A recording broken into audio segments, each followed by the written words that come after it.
আমাদের জীবনে এমন অনেক কিছু ঘটে যায় যেটার উপর আমাদের কোনো হাত থাকে না। তো যেটার উপর আমার নিয়ন্ত্রণ নাই সেটা নিয়ে আমি উদ্বিগ্ন হয়ে লাভ আছে? কথা বলেন, উদ্বিগ্ন হয়ে লাভ আছে?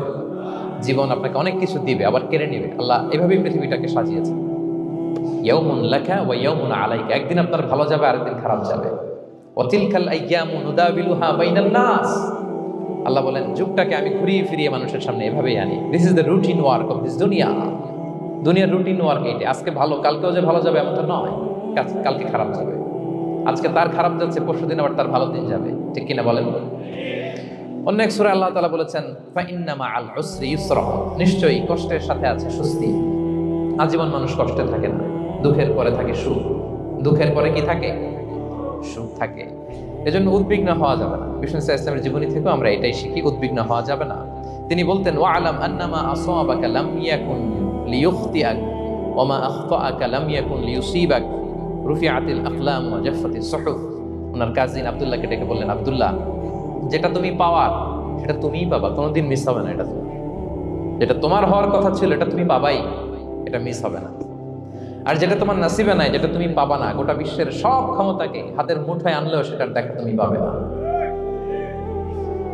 তো এই জন্য উদ্বিগ্ন হয়ে লাভ আছে বলেন না। আমরা আমাদের সর্বোচ্চ চেষ্টাটুকুন করব, তারপর ফলাফলের জন্য আমরা ভরসা রাখবো, নির্ভর করবো একজন সত্তার উপর। আওয়াজ করে বলুন তো, তিনি কে? আমরা ভরসা রাখবো। তাহলে ফিনল্যান্ডের লোকেরা এই যে হ্যাপি হয়ে খুব বেশি খুশি, এত বেশি খুশি হওয়ার কিছু নাই। এগুলো আগে থেকে আমরা জানি, কি বলেন? জানি না আমরা? জাস্ট একটু প্র্যাকটিস করে নিজের জীবনের সাথে মানিয়ে নিতে হবে। সম্মানিত সুধী, আপনি যদি কোরআনকে জিজ্ঞেস করেন যে what is the Quranic formula of happy life, সুখে শান্তিতে থাকার জন্য কোরআনিক ফর্মুলাটা কি, কিভাবে আমরা সুখী সমৃদ্ধ জীবন পেতে পারি, কোরআন আপনাকে দুইটা জিনিসের কথা বলে। নাম্বার 1 হচ্ছে ফেইথ, নাম্বার 2 হচ্ছে গুড ডিড। আই রিপিট, আমি আবারও বলছি, নাম্বার 1 ফেইথ, বিশ্বাস, আল্লাহর উপর অগাধ বিশ্বাস এবং আস্থা। 2 নম্বর হচ্ছে গুড ডিড, মানে সৎকর্ম, নেক আমল। যার মধ্যে দুইটা থাকবে তাকে সুখী সমৃদ্ধ জীবন দান করবে কে? Faith and good deed, you will be happy in your life for the sure, I am telling you. এই দুইটা যদি এনশিওর করতে পারেন, আপনাকে সুখী সমৃদ্ধ জীবন দিবে কে? এবং এই আয়াতটি দিয়েই, হ্যাপি হওয়ার কোরআনিক ফর্মুলা দিয়ে আমি আজকের আলোচনা শুরু করেছি। আল্লাহ তাআলা সূরা নাহলের 97 নম্বর আয়াতে বলছেন, মান আমিলা সালিহাম মিন যাকারিন আও উনসা ওয়া হুয়া মুমিন ফালানুহইয়ান্নাহু হায়াতান তাইয়্যিবা ওয়া লানাজজিয়ান্নাহুম আজরাহুম বিআহসানি মা কানু ইয়ামালুন। বিশ্বাসী নারী কিংবা পুরুষ, তারা যদি সৎকর্ম করে তাদেরকে আমি সুখী সমৃদ্ধ জীবন দান করব। অর্থগুলো খেয়াল করে শুনেন। আল্লাহর কথায় কোনো ফাঁক ফোকর থাকে না, আল্লাহর কথায়, নবীর কথায় ফাঁক ফোকর থাকে না। আল্লাহ তাআলা বলছেন বিশ্বাসী নারী কিংবা পুরুষ তারা যদি নেক কাজ করে, সৎকর্ম সম্পাদন করে, তাহলে তাদেরকে আমি সুখী সমৃদ্ধ জীবন দান করব। তাহলে আমরা যদি আল্লাহ বিশ্বাস করি, আল্লাহর উপর বিশ্বাস আস্থা থাকে এবং সৎকর্ম সম্পাদন করি পৃথিবীতে, তাহলে আমরা সুখী এবং সমৃদ্ধ জীবন লাভে ধন্য হব প্রিয় ভাইরা। তবে একটা জিনিস আমাদের মাথায় রাখতে হবে আলোচনার শুরুতেই, সেটা হচ্ছে এই যে হ্যাপিনেস বা সুখ, এই পৃথিবীতে যে সুখ, happiness in this worldly life, in this দুনিয়া ইজন্ট পার্মানেন্ট, ইটস টেম্পোরারি। পৃথিবীর সুখটা এটা পার্মানেন্ট না, এটা অস্থায়ী, টেম্পোরারি। পার্মানেন্ট সুখ দেয়া হবে জান্নাতে। আওয়াজ করে বলেন কোথায়? জান্নাতের সুখের মধ্যে কোনো গ্যাপ নাই, ইন্টারাপশন নাই। কিন্তু পৃথিবীর সুখ শান্তির মধ্যে এটা বারবার ইন্টারাপ্টেড হবে, হ্যাঁ, ইন্টারাপ্টেড। আর জান্নাতের সুখ হচ্ছে আনইন্টারাপ্টেড। সুবহানাল্লাহ। যেমন পৃথিবীতে আপনি সুখে আছেন, আপনার সুখকে কি ইন্টারাপ্ট করে? অসুস্থতা। খুব সুখে আছেন, শান্তিতে আছেন, হঠাৎ অসুস্থতা চলে আসছে, তার মানে ইন্টারাপশন হয়েছে না? বলেন, হঠাৎ কিডনি ফেলিওর করলো, হার্ট অ্যাটাক, ক্যান্সার, স্টেজ 3-তে চলে গেছে, 4-এ চলে গেছে, তাহলে হ্যাপিনেসটা আর থাকলো না, এটা টেম্পোরারি। দুনিয়ার সুখকে ইন্টারাপ্ট করে বার্ধক্য। খুব সুখে শান্তিতে জীবন কাটাচ্ছিলেন, কিন্তু বয়স হয়ে গেছে 80, এখন আর সেই সুখ আছে? কথা বলেন না কেন? সেই স্বাদ আল্লাহ তাআলা নাই, সেই সুখের ছোঁয়া পরশান নাই। তাহলে দুনিয়ার সুখ টেম্পোরারি, অসুস্থতা এসে সুখ কেটে নেয়, বার্ধক্য এসে সুখ কেড়ে নেয়, আর সবচেয়ে বড় যে ব্যাপারটা এসে সুখের ইতি ঘটায়, সেটা হচ্ছে মৃত্যু। সেটা কি? সুখে শান্তিতে জীবনযাপন করতেছেন, হঠাৎ সবকিছু চমকে দিয়ে, আপনাকে একেবারে থমকে দিয়ে মৃত্যুর আগমন ঘটে যায়, তাই না? বলি কুল্লি উম্মাতিন আজাল ফাইদা জাআ আজালুহা লা ইস্তাখিরুনা সাআতান ওয়া লা ইস্তাকদিমুন। একেবারে ফিক্সড করা, সিলেক্ট করা কখন আপনি মরবেন। এই মৃত্যুর সময়টা আপনার ফিক্সড টাইমের 1 সেকেন্ড আগেও আসবে না, পরেও আসবে না। তাহলে দুনিয়ার সুখ এটা কি চিরস্থায়ী না ক্ষণস্থায়ী? টেম্পোরারি না পার্মানেন্ট? টেম্পোরারি। এই লাইফটা, দুনিয়ার হ্যাপিনেসটা, এটা টেম্পোরারি, এটা খেয়াল রাখতে হবে। চির সুখ, চির শান্তি, আনইন্টারাপ্টেড হ্যাপিনেস আপনি পাবেন জান্নাতে। আল্লাহ তাআলা বলছেন, ওয়া আম্মাল্লাযীনা সুইদু ফাফিল জান্নাতি খালিদিনা ফিহা মা দামাতিস সামাওয়াতু ওয়াল আরদু ইল্লা মা শাআ রাব্বুক আতাআন গায়রা মাজদুদ। সুবহানাল্লাহ। জান্নাতের নিয়ামত সুখ হবে, এটাকে আল্লাহ নাম দিয়েছেন আতা গায়রা মাজজুজ, এন্ড আনইন্টারাপ্টেড গিভিং। ওই যে সুখ পাবেন আপনি, আর কোনো ইন্টারাপশন হবে না। সুখ আর সুখ, শান্তি আর শান্তি। It's a gift without an end. এটার কোনো এন্ডিং নাই, শুরু আছে শেষ নাই। সুবহানাল্লাহ পড়েন। And it will be an award never to be taken away. একবার যে দেওয়া হবে আর ছিনিয়ে না। একবার যে এন্ট্রি পাবেন আর জান্নাত থেকে বের হওয়া লাগবে না। তাহলে সুখ শান্তি আমরা কিভাবে পাবো এটা জানার আগে এই কথাটা আমাদেরকে মাথায় আগে ঢুকিয়ে নিতে হবে যে দুনিয়ার জীবনটা, এখানে সুখ শান্তি ক্ষণস্থায়ী। চির সুখ চির শান্তির জায়গা হচ্ছে জান্নাত। জান্নাতে অসুস্থতা নাই, আছে? সবাই বলেন জান্নাতে অসুস্থ হবেন? জান্নাতে বার্ধক্য নাই, বুড়ো হবেন না। হ্যাঁ, বিষ্ণু ইসলাম বলেছেন জান্নাতে যারা ঢুকবে তারা হবে আপনা সালাসিন ওয়া সালাসিন, 33 বছরের তাগড়া যুবক হয়ে ঢুকবেন, চির যুবক, চির যৌবনা। আহলুল জান্নাতে জুরদা ওয়া মুরদা ওয়া আপনা সালাসিন ওয়া সালাসিন, শুভ্রদেহী, সুন্দর, সুঠাম, স্মার্ট, ড্যাশিং ফেসের হবে। বয়স বাড়বে না, অসুস্থতা স্পর্শ করবে না, আর মৃত্যুই থাকবে না সেখানে। কি বলেন, থাকবে? ইউতাল মাউতু বিকাবশিন আমলাহ, সাদা একটা বকরির আকৃতিতে মৃত্যুকে আনা হবে। ফায়ুযবাহুল মাউত, মৃত্যুকে সেদিন মৃত্যু দেয়া হবে। মৃত্যুকে জবাই করে বলা হবে, ইয়া আহলাল জান্নাতি খুলুদুন ফালা মাউত, হে জান্নাতবাসীরা, নো টেনশন, এনজয়। সুবহানাল্লাহ করবেন না? সেই জান্নাতে যেতে আমরা চাই কি চাই না? সবাই চাই তো? আমরা এই ওটা এপিক সিভিক হলে যেমনি একত্রিত হলাম, আল্লাহর জান্নাতেও যেন আমরা একত্রিত হতে পারি। আল্লাহ তৌফিক দান করুন। আল্লাহুম্মা আমিন ইয়া রাব্বাল আলামিন। প্রিয় সুধী, তাহলে কোন টপিকে আমরা এগোচ্ছি আপনারা বুঝতে পারছেন তো না? পারছেন? আলহামদুলিল্লাহ। কি করে আমরা একটা সুখী সমৃদ্ধ জীবন পেতে পারি? এবার আমি মূল আলোচনায় ঢুকে যাচ্ছি। আল্লাহ বলেন, ফালানুহিয়ান্নাহু হায়াতান তাইয়্যিবা, ইসলামের গাইডলাইন মেনে চললে আমি তোমাদেরকে হায়াতে তাইয়্যিবা দিব। এই শব্দটা আপনারা প্রায় শুনেছেন না? আমরা বলি না যে আমার জন্য দোয়া করবেন, আল্লাহ যেন আমাকে হায়াতে তাইয়্যিবা দেন? বলি কিনা? অনেক মাশায়েখদের কাছে দোয়া চাইলে দেখবেন যে ওনারা বলে যে আল্লাহ তোমাকে হায়াতে তাইয়্যিবা নসিব করুন, বলে না? এটা কি বলে? সুখী সমৃদ্ধ জীবন। আল্লাহ তাআলা আমাদের সবাইকে হায়াতে তাইয়্যিবা নসিব করুন। তো কি করে আমরা এই হায়াতে তাইয়্যিবা পেতে পারি? কার্যকর উপাদানগুলোর মধ্যে প্রথম যে উপাদানটা আমি শেয়ার করতে চাই বা ফ্যাক্টরটা শেয়ার করতে চাই, সেটা হচ্ছে লাইফকে কখনো জটিল করবেন না। Make it simple, you will be happy.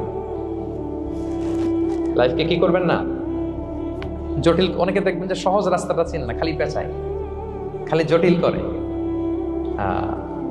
ওমা জাআলা আলাইকুম ফিদ দীনি মিন হারাজ, আল্লাহ দিনের মধ্যে কোনো কাঠিন্যতা রাখেনি, জটিলতা রাখেনি। সহজ। দিন পালন কঠিন না সহজ? বলেন তো, সবাই বলবেন কঠিন না সহজ? দাঁড়িয়ে নামাজ পড়া ফরজ, কিন্তু দাঁড়াতে পারেন না। বসে পড়লে কবুল করবে কে? বসতেও পারেন না। শুয়ে পড়লে কবুল করবে কে? শুতেও পারেন না, ইশারায় পড়বেন, কবুল করবে কে? ওযু করে নামাজ পড়া ফরজ, পানি নাই, তায়াম্মুম করে নামাজ পড়লে কবুল করবে কে? তাহলে ইসলাম কি কঠিন না সহজ? Make your life simple, Yule be happy. প্রথম সিক্রেট শেয়ার করলাম, লাইফটাকে জটিল বানাবেন না। অল্প কয়েকদিনের দুনিয়া, এমনি কেটে যাবে। এটা ওই দিকে যেন না ঠকি, ওইটা খেয়াল রাখবে।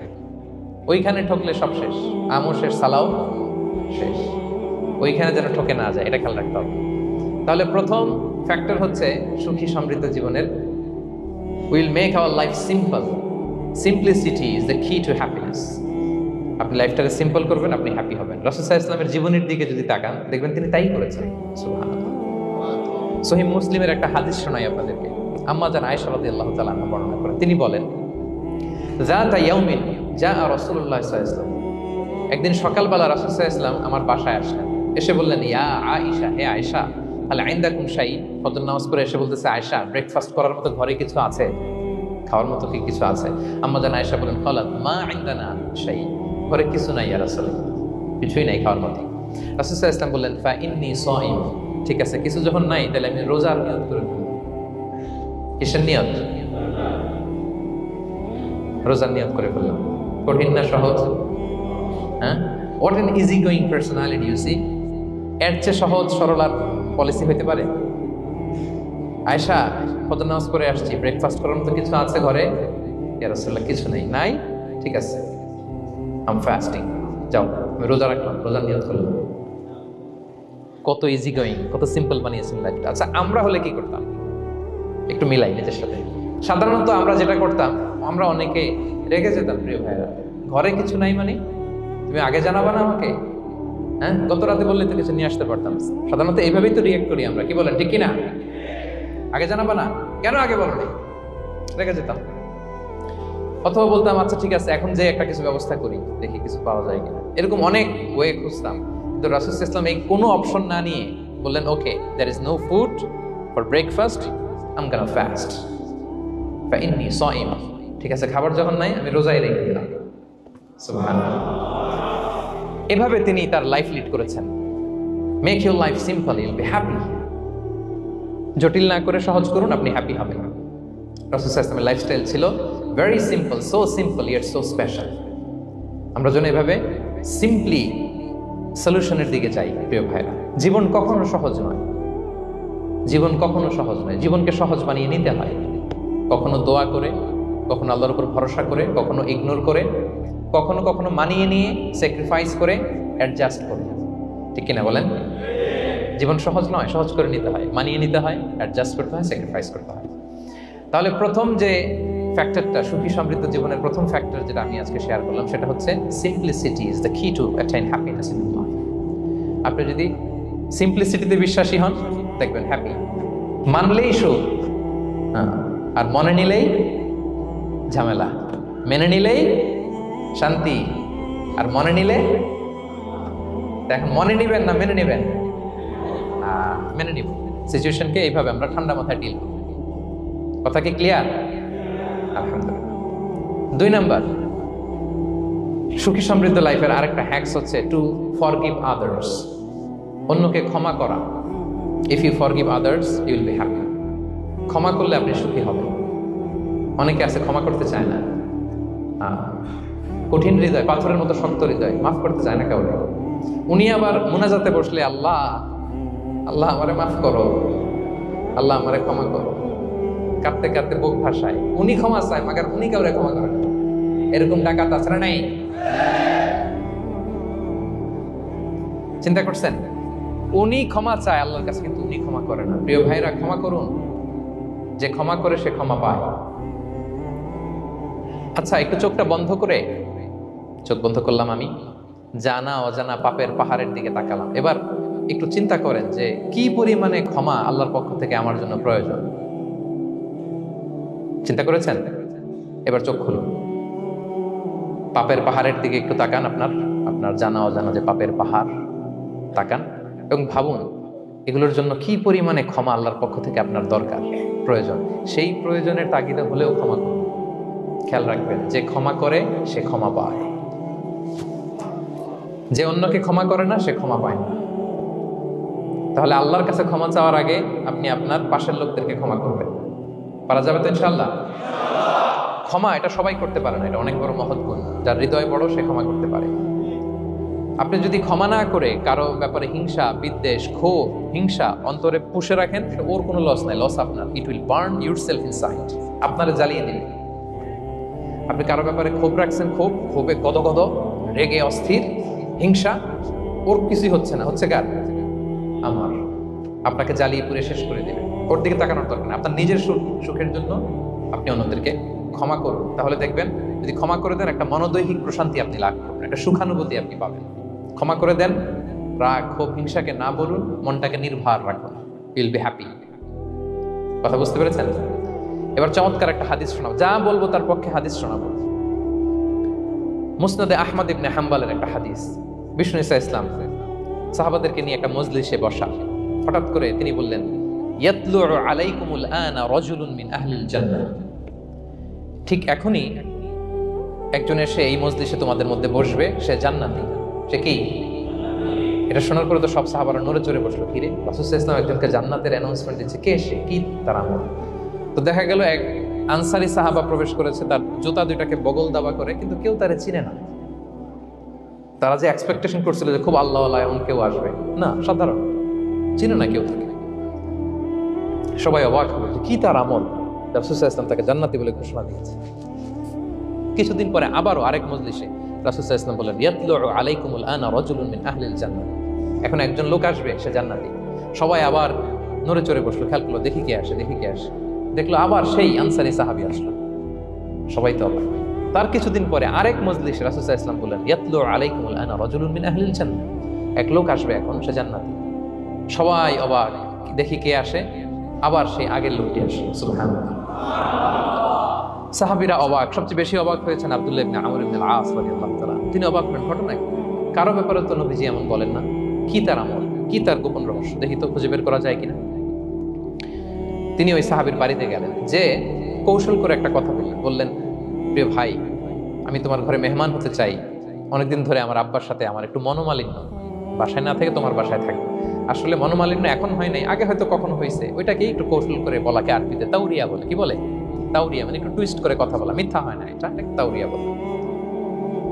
তো আরবরা তো, সাহাবারা তো মেহমান পেলে খুশি হতেন। তিনি বললেন, হ্যাঁ অবশ্যই মেহমান হবেন, আহলান ওয়া সাহলান, আসুন। 3 দিন ওই সাহাবীর বাড়িতে তিনি থাকলেন। খেয়াল করলেন কি করে না করে, ইবাদত, শেষ রাতে, মাঝরাতে। কিন্তু তিনি হতাশ, অনেক খেয়াল করার পরে হতাশ। না, যেই আশা নিয়ে আসছি এরকম কিছুই দেখা যাচ্ছে না। শেষমেশ 3 দিন পরে তিনি খুলেই বললেন যে, ভাই আসলে তেমন কিছু হয় নাই আমার বাবার সাথে, যে কারণে আমি তোমার বাসায় এসেছি। আমি এসেছি তোমাকে ফলো করবার জন্য। ফলো করবার জন্য? কারণ কি? তখন তিনি বললেন, 3টা ভরা মজলিসে বিষ্ণু সাল্লাল্লাহু আলাইহি ওয়াসাল্লাম তোমাকে জান্নাতি বলে ঘোষণা দিয়েছে। আমি দেখতে চেয়েছি যে তুমি কি আমল করো, কি তোমার এমন আমল যে কারণে তুমি জান্নাতি, একটু দেখার জন্য এসেছি। রাসূল সাল্লাল্লাহু আলাইহি ওয়াসাল্লাম তোমাকে 3 বার জান্নাতি বলে ঘোষণা দিয়েছে, কিন্তু দেখলাম না, তুমি নামাজের সময় নামাজ যাও, শেষ সাথে তাহাজ্জুদ করো, তাও 2-4 রাকাত, কোনোদিন করো কোনোদিন করো না, কোরআন তেলাওয়াত করো, দান সদকা, স্বাভাবিক করো, অস্বাভাবিক কিছু না, আমাদের মতোই, কখনো কখনো আমাদের চেয়েও কম। তো কি তোমার গোপন রহস্য? ওই সাহাবী বলে, আমিও জানি না। কেন যে নবী সাল্লাল্লাহু আলাইহি ওয়াসাল্লাম বলছে আমিও জানি না। তবে তবে তবে একটা ব্যাপার আমি মনে করি, হয়তো এটা আল্লাহর কাছে পছন্দনীয় হতে পারে। এইবার তো আব্দুল্লাহ বলে, এই তবেটা কি বলবে? সেটা কি? একটা আমল তুমি করো, এটা হয়তো আল্লাহর ভালো লাগতে পারে, সেটা কি আমাকে বলবে? তখন সেই আনসারী সাহাবী বলল যে, আমি প্রতিদিন যখন রাতে বিছানায় ঘুমোতে যাই, আমি ঘুমোতে যাওয়ার আগে সবাইকে ক্ষমা করে তারপর বিছানায় যাই। আমি কারো ব্যাপারে আমার অন্তরে, আমার হৃদয়ে কোনো হিংসা, বিদ্বেষ, ক্ষোভ, রাগ পেলে পুষে রাখি না। আমি ওই দিনেরটা ওই দিন মিটাই ফেলি। আল্লাহরে বলি, আল্লাহ আজকে আমার যে কষ্ট দিয়েছে, জুলুম করেছে, যার সাথে আমার মনোমালিন্য হয়েছে, কারো ব্যাপারে কোনো কমপ্লেইন, অভিযোগ, রাগ, ক্ষোভ কিংবা হিংসা আমার হৃদয়ে নাই। আল্লাহ আমি সবাইরে মাফ করে দিলাম। এটা বলে আমি বিছানায় ঘুমাতে যাই। আল্লাহু আকবার। আব্দুল্লাহ ইবনে আমর ইবনে আল-আস বলেন, হ্যাঁ দা হুয়া, আরে এটাই তো সেটা, যেটা তুমি ছোট আমল মনে করো, সেটা এত সহজ নয়। আমরা অনেকেই হয়তো এটা পারি না, তুমি পেরেছো। এজন্যই আল্লাহ তাআলা তোমার মর্যাদা বাড়িয়ে দিয়েছে। পড়েন সুবহানাল্লাহ। প্রিয় ভাইরা, যে ক্ষমা করে তার মর্যাদা বাড়িয়ে দেয় কে? এখন থেকে কি করবেন? অন্তরে ক্ষমা, রাগ, ক্ষোভ এগুলো পুষে রাখবেন। কি করবেন? পারবেন? আমরা এখন থেকে ঘুমোতে যাওয়ার আগে ক্ষমা করে দিব। আপনি যদি ক্ষমা করতে পারেন, অনেকে পারে না, না পারলে সে কষ্ট পায়, তার মধ্যে কষ্ট কাজ করে। আপনি যদি কষ্টটারে হালকা করতে চান, আপনি ক্ষমা করে দিবেন। রাসূল সাল্লাল্লাহু আলাইহি ওয়াসাল্লাম মক্কা বিজয়ের পরে সাধারণ ক্ষমার ঘোষণা দিলেন। 3-4 জনকে তিনি এক্সিকিউশন করলেন, শাস্তি দিলেন। তারপরে তিনি সাধারণ ক্ষমা, যে তাকে মেরেছে, বাড়ি হারা করেছে, ঘর হারা করেছে, নামাজ পড়ার সময় ওটার নারী ভুঁড়ি চাপিয়ে দিয়েছে, ফাঁস লাগিয়েছে গলায়, সবাইকে গণক্ষমা। তিনি বলেছেন, লা তাসরিবা আলাইকুমুল ইয়াউম ইযহাবু ফাআনতুমুত তুলাকা, যে কোনো প্রতিশোধ নাই, সবাইকে আমি ক্ষমা করে দিলাম। তাহলে যদি আপনি হ্যাপি থাকতে চান, আপনি যদি মনোদৈহিক প্রশান্তি চান, ঘুমোতে যাওয়ার আগে আমরা কারো ব্যাপারে রাগ ও হিংসা রাখবো না। হিংসা এমন ভয়ঙ্কর, এটা আপনারা জ্বালায় ফেলবে ভিতর থেকে। It will burn yourself inside. তাহলে আমরা ক্ষমা করবো। কি করব? তাহলে আমরা হ্যাপি হব। তাহলে কয়টা ফ্যাক্টর বললাম? এক নম্বরে কি ছিল? Simplicity, make your life simple, you will be happy, right? 2 number ক্ষমা, আমরা ক্ষমা করে দিব, ক্ষমাশীল হব, কারণ আমারও তো ক্ষমার দরকার আছে, কি বলেন? আমি গো ধরে থাকলাম, আমি মাফ করি না, কিন্তু আমি আবার মাফ চাই, এরকম করা যাবে না। ক্ষমা করব, তাহলে আমরা ক্ষমা পাবো ইনশাআল্লাহ। সুখী সমৃদ্ধ জীবনের 3 নাম্বার ফ্যাক্টর হচ্ছে try to make others happy, you will be happy. আপনি অন্যকে হ্যাপি রাখার চেষ্টা করেন, দেখবেন যে আপনি হ্যাপি হয়ে গেছেন। আমরা সবাই নিজেকে নিয়ে ব্যস্ত, আমার আমার আমার বলতে বলতে অস্থির, আর স্বস্তি আসে না হৃদয়ে, চিত্তে শান্তি নাই, অস্থির, কারণ আমি আমার এগুলো বললেই অশান্তি হয়। আর যদি আমাদের, আমরা সবাই এইভাবে প্ল্যান করলে সুখ শান্তি ঢেলে দেয় কে? 3 নাম্বার হচ্ছে try to make others happy, will be happy. অন্যরে হ্যাপি বানাতে চান, আল্লাহ আপনারে হ্যাপি বানায় দেবে। অন্যকে হেল্প করেন, অন্যকে দেন, দেখবেন কি সুখ। প্রিয় ভাইরা, দেয়ার যে কি আনন্দ, এটা যে দেয় না সে টের পায় না। দেয়ার যে কি আনন্দ, এটা যে দেয় সে পায়। দিলে একটা সুখানুভূতি আছে, অন্তরে একটা সুখ আছে। আপনি যে দান করলেন, এই সওয়াব তো আল্লাহ আপনার জন্য রেখে দিয়েছেন। আপনার ছোট্ট দান, এটাকে পেলে পুষে বাড়িয়ে, কামা ইউরাব্বি আহাদুকুম ফুলুওয়া, বুখারীর বর্ণনা, যেমনি মনিব গরু পালে, বাছুর পেলে বাচ্চাটারে বড় করে, আল্লাহ বলে তোমার ছোট্ট দানটাকে পেলে পুষে বড় করে আমি উহুদ পাহাড়ের সমান করে তোমার আমলনামায় ঢুকাই দেব। এটা তো জমা আছে, কিন্তু ইনস্ট্যান্ট ইমিডিয়েট রিওয়ার্ড একটা আছে, তাৎক্ষণিক পাবেন দিলে। ওটা কি? সুখ। আওয়াজ করে বলতে হবে, এটা কি? দিলে যে কি সুখ, এটা যারা দেয় না, যারা পকেটে হাত ঢুকায় রাখে, পকেট থেকে বের করতে চান, এরা এটা বুঝে না। দেন দেন, আল্লাহ বলে এই বানি আদম দাও, দিলে আমি তোমার দেব। আনফিক ইয়া ইবনা আদম উনফিক আলাইক, এই বানি আদম দাও, আমি তোমার দেব। মদিনার সবচেয়ে গরিব সাহাবী হচ্ছেন বেলাল ইবনে রাবাহ রাদিয়াল্লাহু তাআলা আনহু। ওনার অ্যাসেটের পরিমাণ কত জানেন? একটা লুঙ্গি। রাদিয়াল্লাহু তাআলা আনহু টোটাল অ্যাসেটের এস্টিমেশন হচ্ছে প্রাইভেটটাকে কভার করার জন্য একটা লুঙ্গি। উনাকে বিষ্ণু ইসলাম বলেছেন আনফিক ইয়া বেলাল, বেলাল তুমিও দাও। ওয়ালা তাখশা মিন যিল আরশি ইকলালা, আরশের অধিপতির ভান্ডারে কোনো কমতি নাই, বেলাল তুমিও দাও, যা পারো দাও। হ্যাঁ, তুমি এমন রবের গোলাম, তার ভান্ডারে কমতি নাই।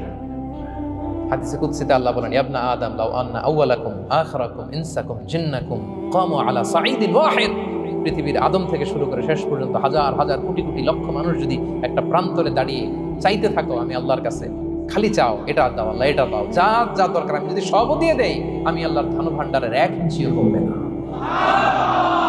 তবে হ্যাঁ, কমতে পারে। হাদিসের শেষে আছে হ্যাঁ, তবে কমতে পারে।